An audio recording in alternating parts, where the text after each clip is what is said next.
미국에서 대통령을 선출할 때는 여러 가지 조건이 있습니다. 그 자격 조건이 맞아야만이 대통령에 출마할 수가 있고 또 많은 사람들의 지지를 받을 수가 있습니다. 첫 번째가 이 대통령 후보가 가문이 얼마나 훌륭한 가문인가, 정말 뼈대 있는 가문인가, 가문을 이렇게 보게 되고요. 두 번째는 바로 이 후보가 어느 학교 출신인가. 미국의 유명한 서울에는 서울대학이라고 이야기하는데 미국에는 하버드 대학이 있습니다. 그 유명한 하버드 대학 출신만이 또 이 대통령 후보로 이렇게 나올 수가 있습니다. 세 번째는 그 가정의 이 후보가 경제력이 어느 정도 뒷받침해 주는가. 첫 번째 그 가정의 가문이 어떤가, 두 번째 학력이 어떤가, 세 번째 경제력이 어떤가, 그것을 보고서 그 대통령 후보를 지지한다는 거죠. 네 번째는 대통령도 똑똑하고 잘나야 되지만 그 영부인으로서 아내가 어떤가, 정말 우리나라 대표적인 신사임당 같이 지혜와 지식과 모든 아름다움과 여성미와 모든 것을 다 겸비한 그런 여성인가, 이 네 가지를 주 목적으로 보고 대통령 후보를 선출하고 지지한다는 겁니다. 그래서 그 네 가지 모든 조건을 뽑은 사람인데 그것이 바로 여러분이 잘 알고 있는 존 F 케네디 대통령입니다.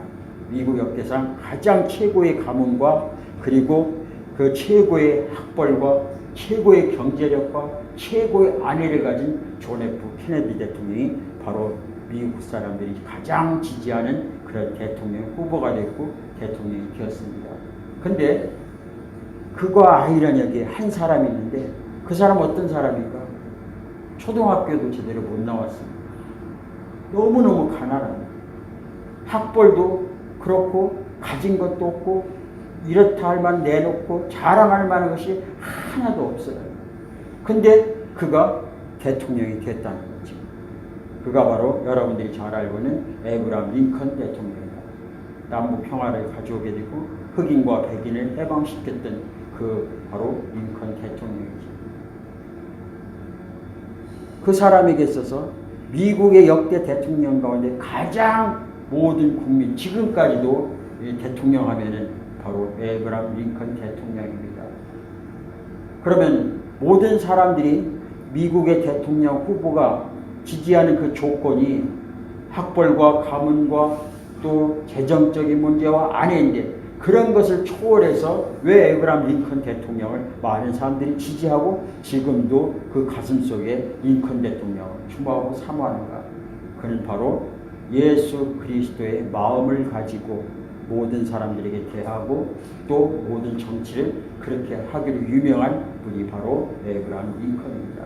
모든 사람들이 환경과 조건과 여건에 따라 지지하지만 그것을 초월하는 것이 있는데 그것은 학력도 아니고 경제력도 아니고 아내도 아니고 학벌도 아니라는 거죠. 국민에게 얼마나 겸손한 마음으로 온유한 마음으로 사랑의 마음으로 다가가는가, 국민들은 그것을 원하고 있다는 거죠. 오늘날 한국에 어떻습니까? 역대 대통령, 지금 사람들이 이렇게 얘기합니다. 지금 3대 대통령이 뭐 제가 얘기하는 것이 꼭 옳은 말은 아니에요. 들리는 이야기가 3대 대통령이 이 민족을 다 말아먹어서 이제 IMF보다 더 심각한 빚더미에 앉아 언젠간 대한민국의 지도상이 없어질 수도 부도의에게 하시는 그런 나라가 될지도 모르겠다. 시골에는 모르죠. 그런 것이. 근데 서울에서 들리는 이야기들이 소위 정치꾼 이야기들 그런 얘기를 하고 있고 또 피부로 절감하는 경제적인 그런 분야에 있는 사람들이 그렇게 이야기를 합니다. 한국의 기업들이 이제 한국을 떠나려고 합니다. 대한민국 사람임에도 불구하고 한국을 떠나서 우리나라 삼성이 한국을 떠난다면은 한국은 정말 힘들어요. 상상 피부로 아니 온몸으로 체감할 수 있는 그런 이 IMF보다 더 심한 그런 것을 겪을 수도 있다는 거죠. 그러나 한국당이 어땠는가? 설교가로 유명한 빌리그램 목사님이 계십니다. 그 목사님이 시카고에서 아침에 새 울음소리에 잠을 깼다고 해요. 그리고 일본 도쿄에 가서 자동차 소리에 아침을 새벽잠을 깼다고 합니다. 한국에 왔더니 교회 종소리에 새벽잠을 깼다고 합니다.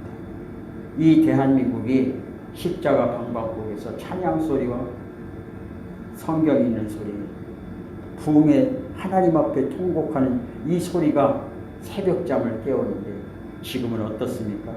어제 마시다만 술이 새벽같이 마시게 되고 여기저기서 가까이 지냈던 같이 술 마시들었던 친구 사이가 서로 멱살 짚고 싸우고 욕하고 여자의 음성이 높아지고 남자가 싸우고 이 주변에 새벽에 이런 소리로 우리가 잠을 깹니다.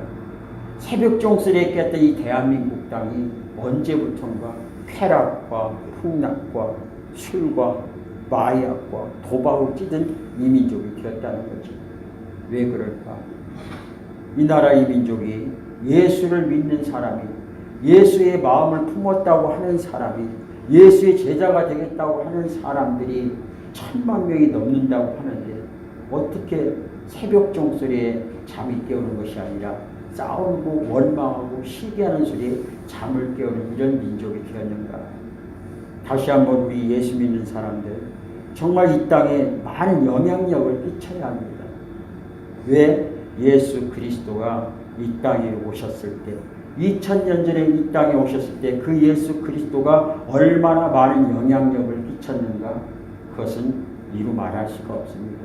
전 세계 방방곡곡에 70억 인구 가운데 3분의 2 그 인구가 무려 예수 캐톨릭 그 믿고 있다는 거죠.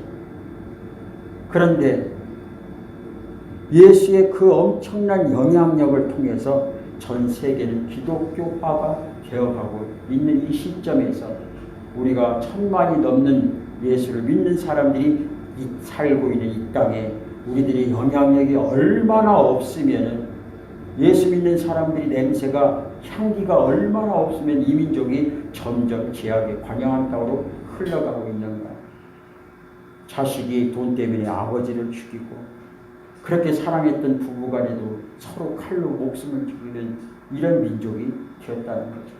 다시 한번 이 시대에 우리 믿는 사람들이 본연의 자세로 돌아가서 예수의 마음을 품고 주님의 영향력을 끼쳤던 것처럼 저와 여러분도 내가 있는 그 머문 자리에서 예수의 향기를 품어서 나의 선한 행실과 나의 온유한 마음과 섬김의 마음들이 주변 사람들에게 영향력을 끼칠 수 있는 들에 풀씨 하나가 떨어져서 그것이 바람에 날리고 사방에 아름다운 들꽃이 피는 것처럼 저와 여러분의 머문 자리에 그 영향력을 통해서 다시 한번 변화를 가져올 수 있는 우리 작은 교회부터 믿음의 성도부터 영향력을 끼치는 그런 사람들이 됐으면 좋겠습니다.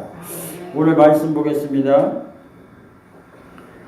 5절 보면은 너희 안에 이 마음을 품으라 곧 그리스도 예수의 마음이니 그는 근본 하나님의 본체시나 하나님과 동등됨을 취할 것으로 여기지 아니하시고 오히려 자기를 비워 종의 형체를 가지사 사람들과 같이 되셨고 이렇게 이야기하고 있습니다.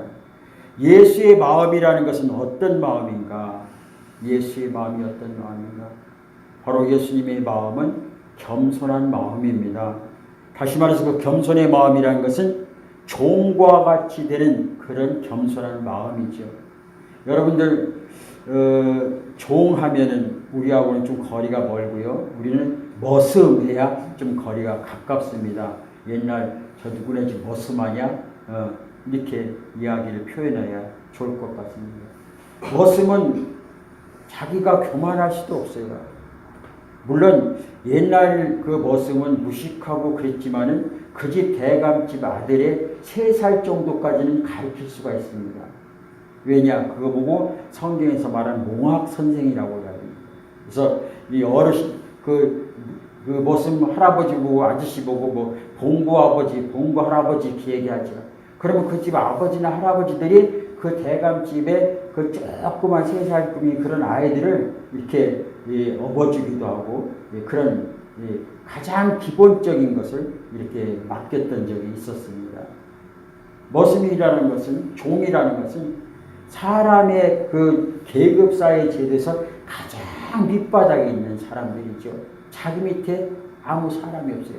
가장 말단 직원입니다. 직원도 아니에요. 직원이라고 표현하지도 않고 사람 속에 들어가지 않은 최고 밑에 사람. 옛날에 저 어렸을 때인 것 같아요. 지금 언제인지 기억이 안 나는데 아주 오래됐는데 옛날 흑백 TV로 나왔을 때 영화 본 게 있는데 그것이 뿔이라는 영화가 있었습니다. 거기에 주인공 나온 사람이 흑인이고 얼굴이 두툼해가 흑인들 입술이 두툼하잖아요. 쿤타 킨테라는 그런 사람이 주인공으로 나오는데 그 노예 생활 그 영화를 보면은 그 당시 시청률이 한국 사회 웬만한 사람들 다 볼 정도로 아주 비참한 노예 생활을 생생하게 나왔던 그런 뿔이라는 영화가 있었습니다. 거기에 보면은 노예가 어떤 모습으로 살아왔는지를 잘 알 수가 있습니다. 하늘 높은 보좌, 다시 말해서 하나님과 동등하다는 게 동급이라는 거죠. 동급인 그 예수가 이 땅에 와서 누구와 지내는가? 종으로 왔다는 종으로. 천지 만물을 창조하신 그 하나님이 그 하나님과 동급인 그 예수가 이 땅에 가장 천한 모습으로 종으로 왔다는 거죠. 그게 바로 예수 그리스도의 겸손한 마음입니다. 겸손한 마음. 어떤 그 흑인 엄마와 흑인 아들이 있었는데 그 흑인 아들 이름은 투투라는 어린 아이입니다. 한 번은 그 어머니하고 손을 잡고 이 투투가 이렇게 지나가고 있는데 앞에 있는 사람들이 흑인 같은 그 동료들이 고개를 다 숙이는 겁니다. 보니까 이 백인 한 사람이 지나가는 거예요. 그 당시 이 흑인들은 노예 제도에서 가장 천한 사람에게 백인 우월주의를 가지고 있고 얼마나 흑과 백이 차이 많이 납니까? 이 흑인이 아무리 화장했다고 백인이 되겠어요? 도저히 상상을 초월할 수 있는 그 레벨 단계입니다. 그러니까 우리나라 양반이 지나가면 다 이렇게 고개를 머슴들이 숙였던 것처럼 그 당시도 이 백인이 지나가면 흑인들이 고개를 다 숙여 지나가야만이 고개를 드는 그런 상황 속에 있을 때 투투하고 그 어머니 손을 잡고 있다가 어떤 한 사람이 이렇게 지나가는데 고개를 숙이려고 하니까 그 사람이 얼른 다가오더니 우리 그 어머니하고 투투를 먼저 보내고 그리고 자기가 나중에 가더라는 거예요. 이 꼬마 투투 아이가 그것이 광경이 너무나 치명적이었습니다. 너무나 획기적이었고 세상에 어떻게 이런 일이 있을 수가 하는 생각이 들어요. 이 아이는 어려서부터 우리는 머슴이기 때문에 종이기 때문에 백인을 초월한다든지 백인 앞에 뭐 그림자를 받는다 이것은 상상도 못할 일입니다. 근데 오히려 그런 관념으로 살아가는 그 투투 마음속에 이거는 정말 상상도 못할 일이 일어났는데 백인이 오히려 자기 어머니와 자기를 앞세우고 그 뒤따라 오더라는 거예요. 그래서 이 어머니한테 물어봅니다. 어머니, 저분이 누군데? 다른 사람과 다른 거예요. 다른 사람들이 거만을 이렇게 하면서 지나가는데 오히려 그 사람은 고개를 숙인 우리를 먼저 보내는 거 보고 이 아이가 물어서 어머니, 저분이 누군데 저런 일을 하십니까? 그러니까 이 어머니가 그런 얘기입니다. 저분 아주 유명한 주교님이라고. 주교, 이 천주교 용어예요. 신부라는 뜻이죠. 신부님이다. 그래서 하나님 성경 말씀대로 살아가는 분이다. 그런 이야기를 들었어요. 그래서 이 투투가 마음속에 무슨 생각을 가졌는가 하면은 그래, 나도 주교가 돼야겠다. 그런 생각. 감히 그 당시 흑인이 주교가 될 수가 없죠. 그럼에도 불구하고 이 어린 마음속에 저 멋있는 백인 주교님의 모습이 너무 멋있어서 나도 그런 주교가 되겠다. 결국 그가 주교가 됐는데 주교 중에서 제일 높은 대주교가 되었습니다. 투투하면은 노벨 평화상을 받은 대주교, 지금까지도 살아계십니다. 그의 가는 곳곳마다 겸손히 이 많은 사람들에게 영향력을 끼치고 있다는 거죠. 예수 그리스도의 가장 기본적인 마음은 뭐냐? 겸손입니다. 왜? 하나님과 동급인 그분이 이 땅에 가장 낮고 천한 모습으로 오셔서 우리를 받아들이는 거죠.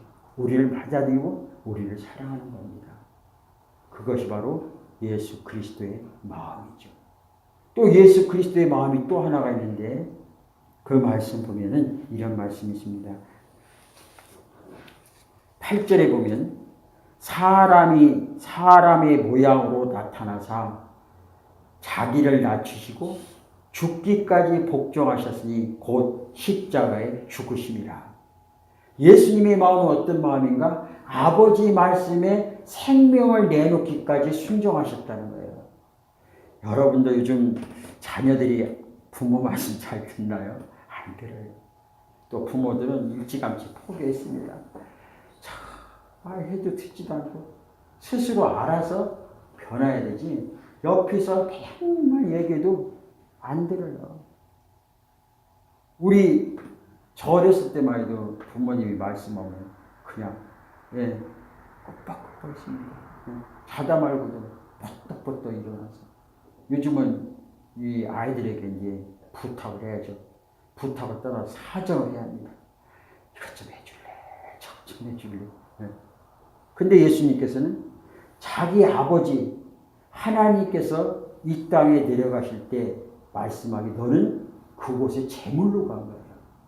사람은 이 땅에 태어나서 무엇을 하기 위해서 살아가고 무엇을 얻기 위해 살아가고 무엇을 성취하기 위해 살아가지만 예수 그리스도는 바로 저 많은 백성들이 죄로 인하여서 아버지 품을 떠났기에 그 생명들을 아버지 품으로 다시 돌아오게 하려면은 그 죄 많은 사람들이 누군가 죄 없는 자 그 죄를 대신해서 죽어야만이 그 죄가 다시 회복될 수가 용서받을 수가 있는 거예요.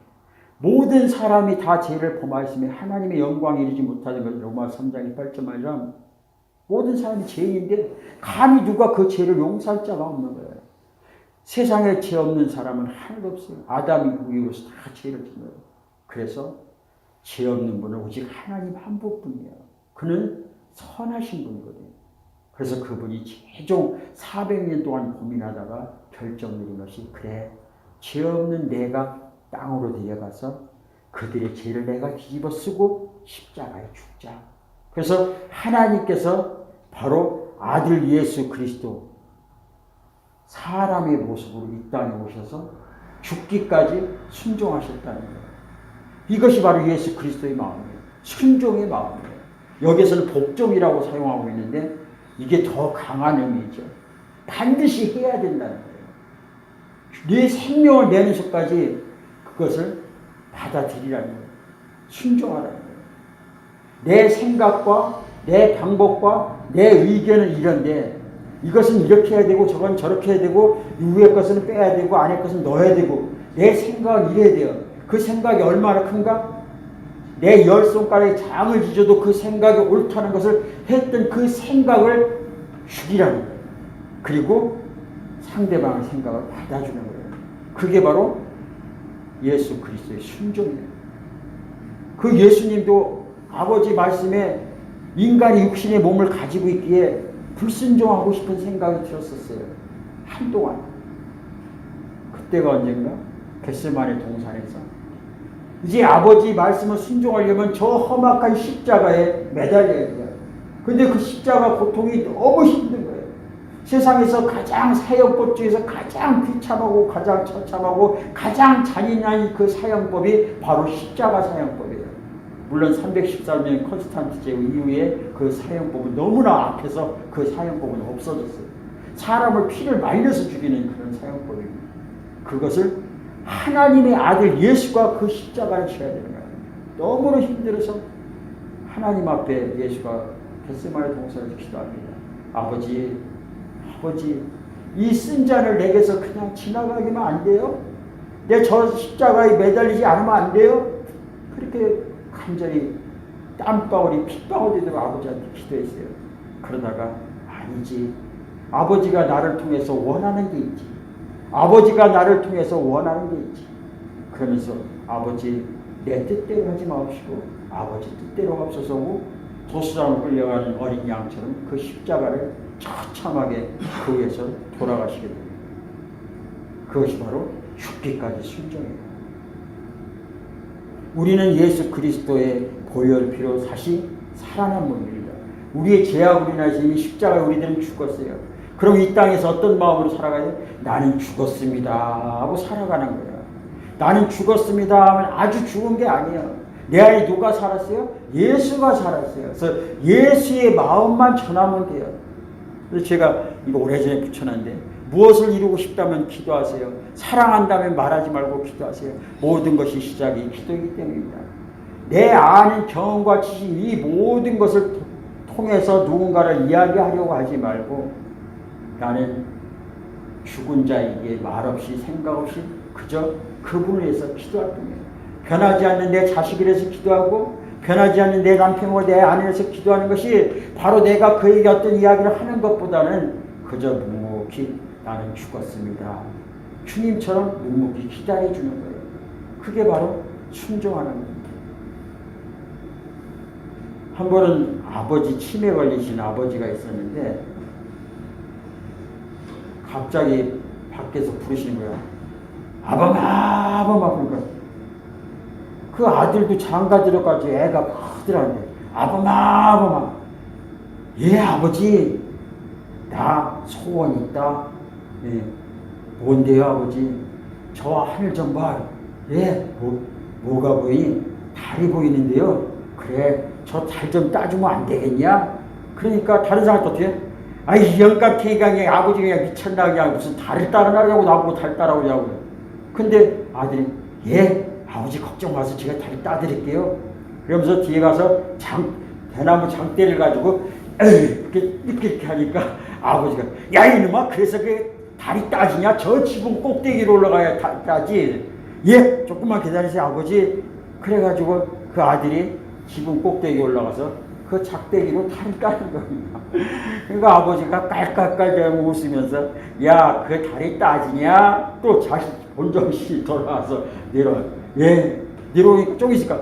아 이놈아 달 따라겠더니 왜 놀았어? 아 예 아버지 알았습니다. 또 올라가 달을 따는 거예요. 세상 사람들이 비춰볼 때는 바보 자식같이 생각할 거예요. 그러나 그 50이 넘은 아들이 아버지가 달 따달라고 하는 것을 모르겠어요. 달이 딴다고 따지는 거겠어요. 자기 생각과 방법과 경험 이야기하고 싶지만은 그러나 아버지가 시키니까 하는 거예요. 이게 바로 순종이라는 거죠. 이것이 바로 하나님을 온전히 신뢰하는 거라는 거죠. 요즘 제가 토요일하고 주일날 드라마죠. 8시 반인가? 가끔 보면은 그 어머니가 치매 걸렸죠. 뭐 하나뿐인 내 편인 당신인가? 근데 그 아들 보면서 효자 아들 옆에 효가 있을 수가 없어요. 남편이 효자면은 부인은 피곤해요. 그죠? 저도 효자에서 제 아내가 많이 피곤했어요. 저희 어머니도 마지막에 풍으로 돌아가셨을 때 한밤중에 11시, 12시가 넘었는데 야 감자 먹고 싶다. 그러면 내가 몰래 일어나 소태 가서 감자 찌고 그러면 제 아내가 와가지고서 이제 뭐라고 하기도 하고 그래서 저희 아내가 저희 어머니 이제 7년 동안 소변되면 다 가리고 그렇게 해왔는데 효자가 있으면은 제가 늘 그래요. 지금도 마음속에 어머니 돌아가시고 나서 걸리는 게 있어요. 이렇게 누워서 잠자다 보면 왜 내가 그때 그랬을까 생각이 나요. 집안에 이 도배하느라고 다 방 치고 화장실 중풍 걸린 분들 방에 냄새 나고 그러잖아요. 그거 싹 치고 도배 싹 장판 싹 까는데 어머니는 잠깐 이제 바깥에 이제 대추나무 밑에 고개 앉혀놨는데 이 어머니 속도 모르고 아니 나 추워 방에 들어갈랴 그래 어머니 좀만 계시라고 지금 도배 다 할 때 일일이 다 설명을 해드렸는데 당신이 생각할 때는 춥고 얼른 들어가고 싶은 그 한 가지뿐이고 전체 방이 지금 다 어지러워서 들어갈 수 없는 상황이란 걸 모르는 거죠. 제가 설명을 다 했음에도 불구하고 여전히 그 어머니는 방에 들어오고 싶은 거예요. 그래서 내가 앱담을 핀잔을 했어요. 그게 그러고 나서 얼마 있다 돌아가시는데 그때 그 생각들이 마음속에 딱 와닿는 거예요. 좀 사신데 얼마나 사신다고 그랬을까. 오늘 또 이렇게 말씀을 준비하면서 순종이라는 게 뭘까 다시 한번 생각해 보세요. 내 생각과 방법과 경험, 내가 좀 더 똑똑하고 내가 더 잘났지만은 나보다 무식한 내 어머니 아버지의 말씀에 이건 아닙니다 저건 저렇습니다 하고 이야기하는 것이 아니라 그 나를 낳아준 부모님에게 그 말이 설령 틀렸을지라도 순종하는 거예요. 순종하는 거예요. 오늘 예수 그리스도는 십자가 사건이 가장 비참한 사건인 걸 알면서도 죽기까지 순종하셨다는 거예요. 여러분들, 이 사회가 겸손의 마음과 같이 예수님의 마음처럼 순종의 마음을 가지고 크리스찬답게 살아간다면 이 사회는 정말 달라질 거예요. 교회 안이 달라지고, 가정이 달라지고, 직장이 달라지고, 사회가 달라지고, 민족이 달라질 거예요. 왜 유럽의 문화들은 크리스찬 기독교 복음을 받아들이고서 아무리 퇴폐되고 뭐했다고 해도 그들은 삶의 예절 가운데서 벌써 크리스찬이 표가 나요. 우리는 교회 안에서는 크리스찬은 많은데 밖에 나가면은 크리스찬이 없어요. 물론 우리나라 이 신앙이 처음에 들어올 적에 잘못 들은 부분들이 뭔가 하면 우리는 반짝 세일을 잘하죠. 그래서 가정에 무슨 일이 있으면 기도원이나 교회 가서 눈물 콧물을 흘리면서 기도하고 그러고서 또 나가서 살고 또 무슨 일 있으면 또 와서 하고 합숙훈련을 잘해요. 그러니까 평상시에는 그냥 살다가 어려운 일 있으면 합숙훈련 와서 나가서 이렇게 하다 보니까 평상시의 삶이 크리스찬다운 삶을 예수 그리스도를 본받는 마음을 품는 그런 삶이 많이 결핍되어 있는 그런 상황입니다. 그래서 늘 제가 말씀드리지만 교회 안의 모습이 바깥의 삶이 돼야 되고 바깥의 삶이 교회 안에 같은 삶을 살면 그래서 연습은 실전같이 실전은 연습같이 하면 교회 안이나 밖이나 크리스찬이죠. 여기서도 소금갑이 밖에서도 소금갑이 여기서도 겸손의 마음 밖에서도 겸손의 마음 밖에서도 순종의 마음 여기서도 순종의 마음은 그러면 모든 사람들이 예수 믿는 사람들 손가락질 않습니다. 저와 여러분들 예수의 마음을 품으라고 했어요. 어떤 마음인가? 하나님 앞에 겸손히 나가는 것처럼 모든 사람들 앞에 겸손해지는 겁니다. 그리고 내 의견이 맞는 것 같아서 그 의견을 가지고 내세우다 보면 상대방의 마음이 아파져요. 그러나 내 의견을 내세우는 것보다 묵묵히 서로 지켜가면 상대방도 내가 잘못된 것을 알고 서로 변화될 수가 있는데 질타하고 지적하고 세우고 내세우고 이러다 보면 서로 힘들어지고 어려워지는 거죠. 11절에 보면 모든 입으로 예수 그리스도 주라 시인하며 하나님의 9절이요. 이러므로 하나님이 그를 지극히 높여 모든 일을 위해 뛰어난 이름을 주사 하늘에 있는 자들과 땅에 있는 자들과 땅 안에 있는 자들로 모든 무릎을 예수 이름에 꿇게 하시고 하나님께서 자기 아들 예수 그리스도로 이 모든 죄악 가운데 보내시고 그들의 죄 때문에 십자가에 죽으시고 끝난 것이 아니라 그 예수 그리스도의 십자가의 죽으심으로 그리고 아버지 앞에 40일 동안 이 땅에 다니시다가 부활승천하신데 아버지 나라 가셨는데 그 아버지 나라 가셨을 때 하나님께서 예수라는 그 이름 앞에 모든 세계 모든 민족의 그 사람들을 무릎을 꿇게 하셨다는 거예요. 모든 사람들이 그 예수 그리스도 자기가 신의 아들이라고 하나님의 아들이라고 신성 모독했다고 십자가에 못 박아서 죽였지만은 그리고 로마는 예수를 믿는 사람들을 다 잡아다 죽이고 사자골 속에다 넣고 화형을 시키고 그런 일을 해서 기독교의 뿌리를 아주 뽑으려고 했어요. 그리고 예수는 하나님의 아들이 아니고 이제 다 예수는 죽음으로 해서 끝났다고 했어요. 근데 예수를 믿는 사람들이 여기저기에서 성령의 충만함으로 일어나기 시작하더니 오히려 예수를 믿는 사람들, 예수를 추종했던 그 모든 뿌리들까지 다 죽였다고 했던 그 로마가 313년이 지나고 나서 기독교 국가가 됩니다. 내가 밟아서 다 죽였다고 했던 것이 그것이 어느새 내 위에 올라와서 나의 물을 먹고 살더라는 그것이 하나님의 역사예요. 그 뒤로 모든 달력에 로마가 태양신을 숭배했던 일자를, 항일자를, 그것을 맨 앞에 놓았던 그 태양신을 갖다가 바로 그것이 주님의 날로 바꾸는 그런 세계 역사적인 변화를 가지고 주전과 주후를 나누는 게 뭐예요? 우리가 BC와 AD로 나누는 게 뭐예요? BC, 예수님이 태어나기 이전, 예수님이 태어난 이후, 그것은 바로 BC, AD. 그래서 지금 우리가 뭐예요? 주 2019년. 모든 기준이 예수님의 기준이 있다.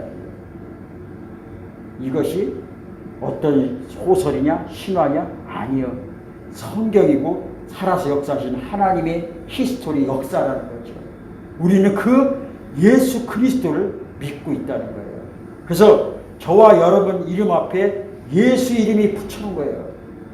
그러면 저와 여러분이 제가 이 피로 오면은 저는 아무 쓸데없는 사람이에요. 아무 힘없는 사람이에요. 내가 많은 세상의 부귀영화를 다 가졌을지라도 그냥 이 피로일 수밖에 없어요. 그러나 예수를 믿는 예수의 이 피로 하면은 하나님의 능력과 권세가 바로 제 이름 앞에 있기에 그 이름을 통해서 나의 가치가 나타나는 거예요. 여러분들 이름에 예수가 붙었을 때 여러분이 한 사람 한 사람이 가치가 나타나고 여러분을 받들고 여러분을 섬기고 여러분을 기 백그라운드가 되고 바르냐? 하나님의 아들 예수 그리스도라는 거죠. 그래서 하나님께서 자기의 아들 예수를 모든 신들에 뛰어나게 올려놓으시고 가장 낮은 곳으로 십자가 사건을 일으킨 다음에 가장 높은 하나님 보좌 옆에 앉아 계시면서 예수 이름을 가장 강하고 위대하게 만드셨다는 거예요. 그래서 누구든지 이 예수를 가져다가 자기 이름 앞에 붙이는 사람마다 하나님의 능력과 권세가 그들에게 임한다는 거예요. 그래서 이 피로는 힘이 없지만 예수를 믿는 이 피로는 힘이 있다는 거예요. 예수를 믿는 이 피로.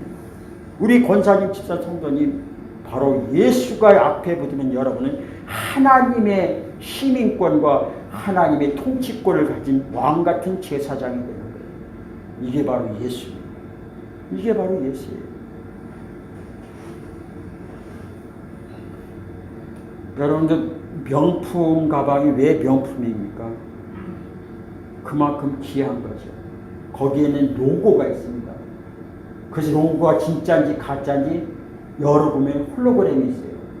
우리나라 뭐 돈에 같이 이리 보면 이리 비치고 저리 비치고 그런 것처럼 이렇게 보면은 반짝반짝 붙어 있어요. 그게 명품의 이 로고예요. 가치예요. 동대문시장, 남대문시장 가방 짝퉁 사다가 거기다 홀로그램 붙이고 로고 딱 집어넣으면 가짜가 짝퉁이 뭐가 돼요? 진짜가 되는 거예요. 사람들이 이거 가짜인 거 알면서도 그것을 일반 가방보다 비싸게 주고 삽니다. 밤에 가보면 남대문시장, 동대문시장 가보면은 명품 가방 팔아요. 짝퉁임에도 불구하고 가짜 로고를 붙였는데 사람들이 명품 가치를 대우를 해주는 거예요. 진짜 명품은 비싸고 사람들이 그만큼 알아주고 나도 그거를 한번 갖고 싶어 하는 거예요. 왜 가질까요? 내 몸이 명품이 아니니까 명품 가방 하나 들으면은 그 사람이 명품같이 보이니까 대리만족으로 가방 하나 들고 다니는 거예요. 저와 여러분은 이미 천하 모든 만물보다 가장 값진 예수라는 그 마크가 로고가 저와 여러분의 심장에 붙어서 나는 명품이에요. 누가 뭐라고 해도 명품이에요. 왜? 천지 만물을 창조하신 모든 권세를 뛰어넘으신 그 예수의 로고가 내 심장에 붙어있거든요. 이것이 스티그마 흔적이에요. 예수를 만난 흔적이에요. 누가 뭐라고 해도 저와 여러분은 로고가 붙어있어요. 예수쟁이에요. 그게 명품입니다. 다시 한번 읽어드리면 이름으로 하나님이 그들을 지극히 높여 모든 이름에 뛰어난 이름을 주사 그 이름이 뭐냐? 하늘에 있는 자들과 땅에 있는 자들과 땅 안에 있는 자들로 무릎을 꿇게 하신 예수의 이름을 꿇게 하시고 저와 여러분에게 예수의 로고를 주셨습니다. 바로 저와 여러분들은 명품입니다. 그래서 어떻게 하려고요? 왜 우리에게 가슴에 로고를 심어줬는가? 저와 여러분의 가슴에 예수 그리스도의 명품에 로고를 심어줬는가? 하늘의 모든 권세를 가진 그분이 나의 아버지라는 것, 나는 그분의 공장에서 나왔다는 것을 내 로고를 통해서. 자동차 중에서 가장 최고 비싼 게 롤스로이스라고 하죠. 우리나라에 올해 작년에 16대인가 팔았대요. 우리나라에 제일 비싸게 파는 게 10억 7천만 원이랍니다. 소문에 의하면 아마 이거리 회장이 그 차를 타고 있다고 합니다. 세계적으로 가장 비싼 차가 24억이라고 합니다. 거기에는 뭐가 있어요? 롤스로이스. 그래서 그 회사는 우리는 자동차를 팔지 않습니다. 바로 자부심을 팝니다. 멋있잖아요. 하늘나라에서 그럴 거예요. 우리는 사람을 팔지 않습니다. 하나님의 이름이 담겨있는 자부심을 팔고 있습니다. 저와 여러분 하늘나라 공장의 자부심입니다. 그죠? 롤스로이스가 지나가면 사람들이 이렇게 하는 것처럼 우리가 지나가면 이래야 돼요. 근데 우리가 지나가는데 에이 저 새끼 예수 믿는다고 이러면 안 된다니까요. 우리는 명품이잖아요. 그죠? 하나님이 아들을 십자가에 삶아서 구워서 찔러서 피 흘려서 만든 저와 여러분은 바로 명품이라는 거예요. 명품이라는 거예요.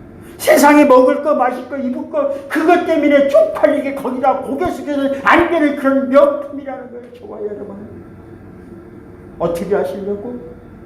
내 새끼를 통해서 사람들에게 뽐내보게 하려고 하나님께서 우리 회사에서 롤스로이스를 만들어서 사람들이 저 차 타고 다니면 사람들이 와 나도 저 차 타고 싶다는 것처럼 우리가 지나가면 야 저기 하나님의 사람이다. 예수를 믿는 이 피로가 지나간다. 야 나도 저렇게 한번 예수 한번 믿어보고 싶다. 이 많은 사람들에게 나를 통해서 영향력을 끼치려고 하나님께서 저와 여러분을 선택하셨다면은 여러분 어떻게 살아야 할 것인가? 나는 어떻게 살아야 할 것인가?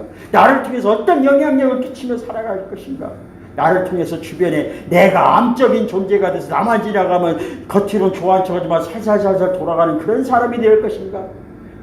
나만 지나가면 사람들이 울었던 사람도 웃을 수 있고 싸웠던 사람도 회복될 수 있고 중보 역할, 가교 역할 그런 삶을 보혜사와 같은 그런 끌어안을 수 있는 삶을 살아가는 그런 리더자가 되어야 될 것이 아닙니다.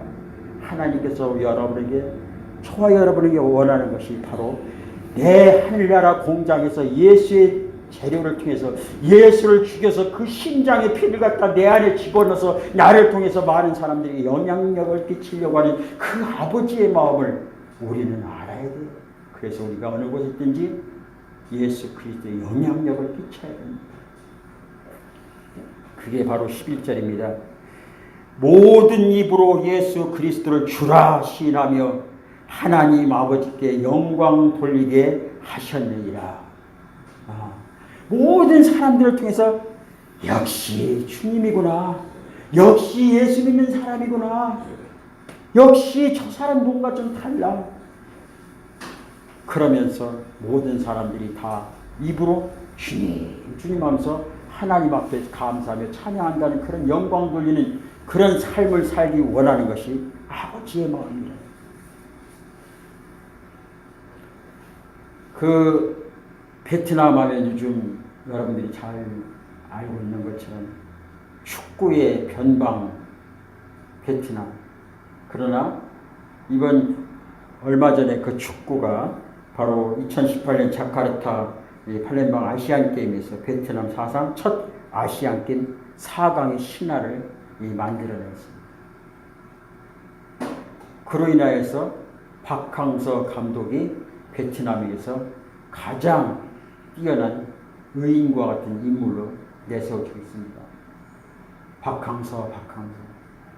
근데 그가 절실한 기독교 신자라는 것은 그렇게 많은 사람들이 알지 못합니다.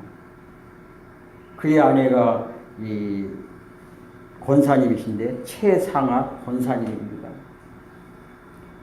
지금도 베트남에서 특별히 어느 나라로 원정 가기 전까지는 매 주일날 주님 앞에 나와서 예배를 드리고 아주 기도를 절실하게 한다. 매 시합이 있을 때마다 또 시합장에 가서도 그 베트남의 그 목사님한테 전화해서 기도해달라고. 온전히 이렇게 신앙생활을 이렇게 하는 분인데, 그분이 그 전에 우리나라 현 선수로 뛸 때도 우리 가끔가다 그 푸른 잔디 운동장에서 무릎 꿇고 기도하는 모습을 많이 봤습니다. 형식적으로 사람들에게 보여주는 그런 신앙이 아니라 진실로 정말 하나님을 의지하는 그런 신앙인 박항서 감독입니다.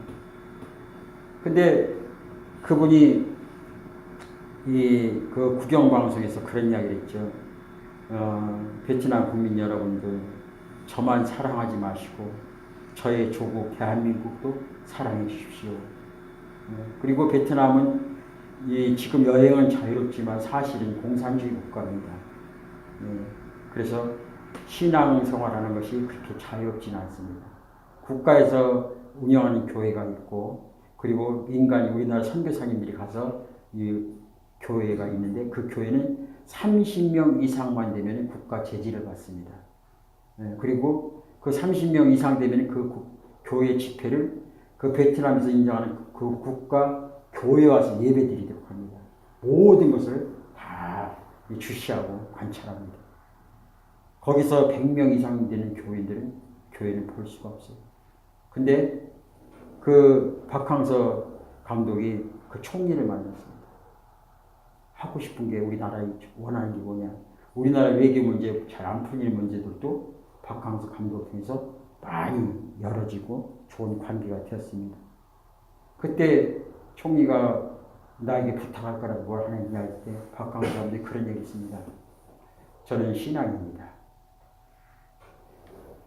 이 베트남이 30명 이상만 되면 많은 제재를 받고 있는데, 제가 하나님을 찬양하고 하나님 앞에 기도하고 싶은데, 그 베트남 축구 경기장에 이 모든 사람들이 마음껏 찬양할 수 있는 시간들을 한번 허락해 주십시오. 그랬어요. 도저히 있을 수 없는 것입니다.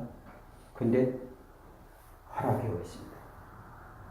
그리고 그 베트남 역사 사상에 1만 명이 넘는 그 많은 숨어서 찬양하고 기도하는 사람들이 음지에서 양지로 올라서 그 경기장에 10,000명 이상 되는 것이 모여서 하나님 앞에 전도 집회를 했어요. 거기 주강사가 빌리그램 목사입니다. 베트남 역사상 크리스찬 신앙인들이 예수를 높이며 찬양하며 1만 명 이상이 모였다는 거예요. 예수를 믿는 신앙인 박항서를 통해서 예수 그리스도의 마음을 가지고 살아오면서 그곳에 하나님께서 역사하신 그 불모지 땅에 축구의 변방에 축구를 통해서 예수 그리스도의 신앙인들이 10,000명 이상 찬양하고 기도했다는 겁니다. 그러면서 그 구경방에서 일간지에 이렇게 나왔어요.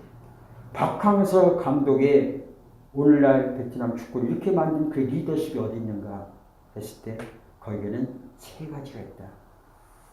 첫째는 아버지의 마음을 가진 리더십이라고 했어요. 아버지의 마음. 그래서 그 선수들을 다 아들같이 이렇게 품었다는 거예요. 그리고 2번째는 겸손의 마음을 가진 리더십이다. 3번째는 기도의 리더십이다. 베트남, 우리나라로 이면 가장 일간지에 일면에 그 실렸어요. 박항서 리더십. 기도라는 것을 모르는 그 나라에 박항서의 겸손의 리더십, 아버지의 리더십, 그리고 기도의 리더십이 오늘날 베트남의 축구를 이렇게 만들어놨다. 저와 여러분들, 하나님께서 자기 아들 예수 그리스도를 십자가에 못 박으며 죽으면서까지 생산한 하나님의 자녀들입니다. 우리는 하나님 나라 제품입니다. 우리를 통해서 하나님이 어떤 기업이 될 것인가, 영향력을 끼칠 것인가, 악영향력을 끼칠 것인가, 다시 한번 나를 통해서 하나님께 원하는 것이 무엇인지 생각해보는 한 주가 되시길 간절히 소망합니다. 기도하시죠. 사랑이 많으신 우리 아버지 하나님 감사합니다. 아버지 하나님께서 핏값으로 세운 이곳 내동 장로에 이 교회를 통해서 어떤 영향력을 끼칠 것인가, 또 이 교회를 다니는 믿음의 사람들을 통해서 하나님께서 어떤 영향력을 끼치게 하려고 원하시는가, 주님 알았습니다. 주님의 마음 품겠습니다. 주님의 겸손한 마음과 죽기까지 순종하는 마음, 그 마음을 주님 앞에 품었더니 아버지 하나님께서 예수라는 이름을 내 앞에 붙여주시고, 그리고 나를 통해서 영광받기를 원하시는 주님, 그렇게 살 수 있도록 도와주시옵소서. 감사하며 예수님의 이름으로 기도합니다. 아멘.